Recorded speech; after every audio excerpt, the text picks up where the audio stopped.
Затвореници од Идризово копале подземен тунел од 60 метри со цел да избегаат. Информацијата денеска во разговор за телевизија 24 ја потврди првиот човек на управата за извршување санкции Јовица Стојановиќ, кој во кратките детали кои ги откри меѓу другото, посочи дека веќе на терен имало и крим техника и служби кои работат на расчистување на случајот.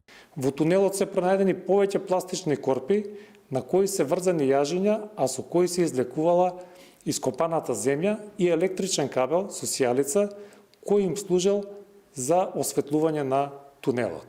При активноста денеска што е почната од 7 часот, координирано со МВР, при отстранувањето на објектите е утврдено дека постои тунел со одредена должина, кој што не излегува надвор од периметарот на зидот.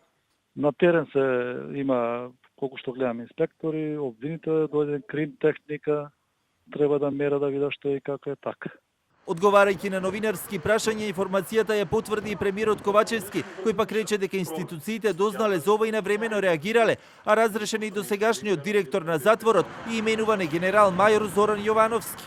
Сите информации кои што се однесуваат на оваа институција ги имаат службите кои што се задолжени за безбедноста во државата, вклучително Министерството за внатрешни работи, Агенцијата за национална безбедност, Агенцијата за разузнавање, Управата за извршување на санкции и се што е потребно е преземено во однос на санирање и унапредување на состојбите во КП Дом Идризово.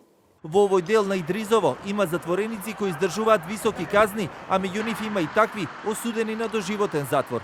Според првичните информации, сето ова било правено со месеци од страна на повеќе затвореници, распоредени во смени.